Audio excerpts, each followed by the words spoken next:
Hello everyone, welcome back to my YouTube channel. This is lecture 9 of a fluid mechanics series, and in this lecture we are going to cover the velocity triangle of a Francis turbine numerical part. Okay, and we have already covered in lecture 8 that what is velocity triangle and work done by Francis turbine. Okay, and we have seen all the required formulas. Okay, all of these required formulas. So if you haven't watched this video, you can go through the playlist. Okay, now we will focus on the numerical part in this video. Okay, so this is our question. First we will read out the question.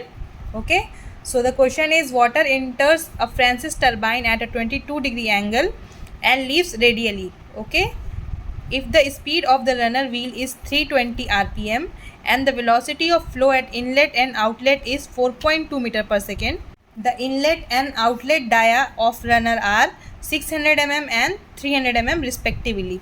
The width of wheel at the inlet is 150 mm. Okay, so all these things are given to you in the question. Now we will see what we have to calculate. First part is calculate tangential and whirl velocity. Okay, next is calculate the inlet and outlet angles. Then third is calculate the power developed. Four is the calculate the torque. Okay, so in one question you have 4 parts. So to solve this question, first we will write all the given details. Okay, so from the question you can see that guide blade angle alpha 1 is given, that is 22 degree. Okay, next what is given? Leave radially if the speed of the runner is 320 rpm. Speed, that is rotating speed, is given to you, that is 320 rpm. Next, velocity of flow at inlet and outlet is 4.2 meter per second.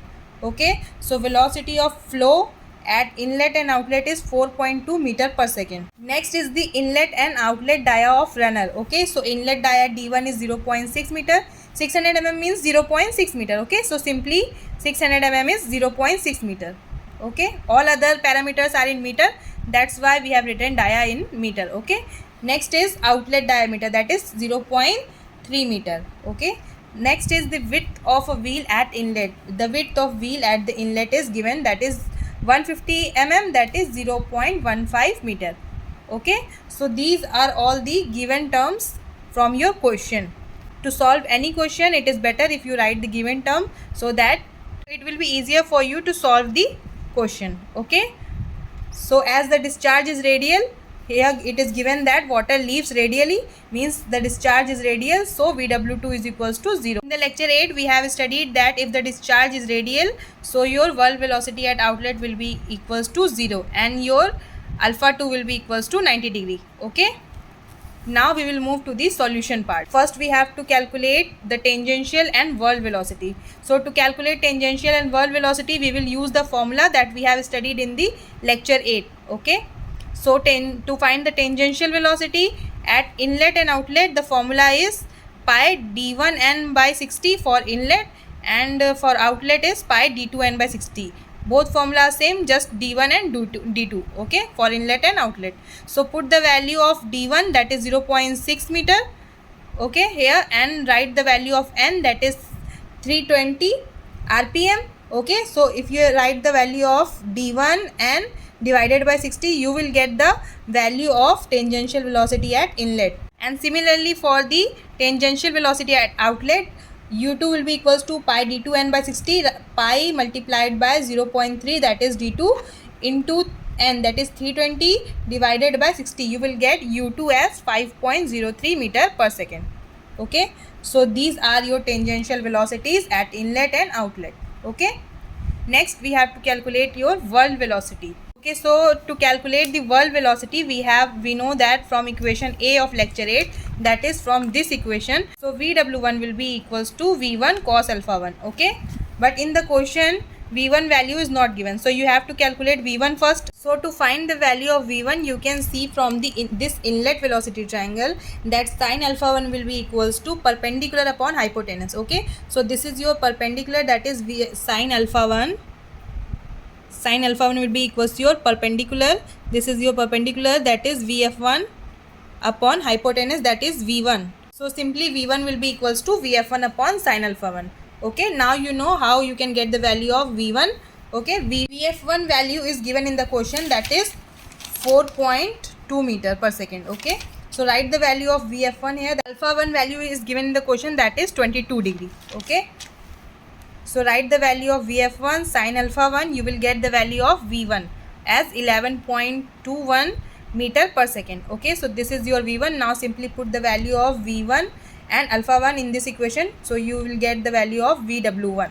Okay. So write the value of V1, that is 11.21 cos alpha 1, that is 22 degree. You will get the value of VW1 as 10.39 meter per second. And you know that for a radially outward flow, VW2 value is 0.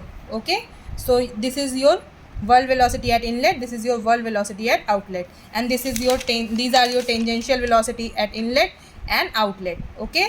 So you have completed and calculated the first part, that is to calculate tangential and world velocity. Okay. So first part is completed. Now we will move to our second part of the question, that is to calculate the inlet and outlet angles. Okay. So to calculate inlet and outlet angles, we know that from equation B of lecture 8. What is equation B? So these are your equation that comes under equation B. Okay. So first we will see guide blade angle at inlet and outlet. Okay. So guide blade angle at inlet alpha 1 is given in the question, that is 22 degree. Okay. Here it is given in the question, that is 22 degree. Okay. And we have already studied that for a radially outward flow at outlet, alpha 2 will be equals to 90 degree. Okay. So guide blade angle at inlet and outlet are 22 degree and 90 degree. Okay. Next we will find the runner vane angle. Okay. So runner vane angle at inlet, beta 1 is equals to tan inverse VF1 upon VW1 minus U1. We have already calculated the value of VW1 and U1. So simply write the value of VF1 4.2 divided by VW1, that is 10.39. Okay. 10.39 minus U1, that is 10.05, and calculate the value of beta 1. So you will get the value of beta 1 as 85 degree 22 minute. Okay. Next we will find the runner vane angle at outlet. Okay. To find the runner vane angle at outlet, the formula is beta 2 will be equals to tan inverse VF2 upon U2. VF1 is equals to VF2. So simply write the value of VF2 here and divide it with U2 value that we have calculated. Okay. You will get the value of beta 2. Okay. So this is the value of your beta 2. So in this way you know all the angle values, that is alpha 1, alpha 2, beta 1 and beta 2. So the second part of your question, that is to calculate inlet and outlet angles. Okay. It is completed. Now we will move to our third part and we will calculate the power developed. So third step is to calculate power developed. So the formula to calculate power developed is equals to rho q VW1 U1. So write the value of rho q VW1 and U1, but the value of q is not given in the question, so we have to calculate it first. Okay. So to calculate the value of q, that is discharge, you have formula pi d1 b1 vf1. Okay. D1 is given in the question, B1 is given in the question, VF1 is given in the question. Okay. So simply put all these values and calculate the value of Q here. Okay. So you will get the value of Q in meter cube per second. Write the value of Q here. Okay. So when you write all these values, you will get the power as 123.946 kilowatt. Okay. So this is the power. Next we will see the fourth and last part, that is to calculate the torque. Okay. To calculate the torque, we have formula, that is power is equals to 2 pi nt by 60. Write the value of power here and write the value of rotating speed, that is 320 given in the question, and divide it with 60. Okay. You will get the value of torque as 3.69 kilonewton meter. This is the solution of your question, and it is a bit tricky, but if you know all the formulas and if you keep it simple, then you will understand the process. Okay. In the next lecture we will see the numerical of design of a Francis turbine. I hope you have understood this video. I will attach the PDF of this lecture in the description box, so you can get the PDF from the description box. I hope you have understood this video. Don't forget to share and subscribe the channel. Thank you for watching. Thank you.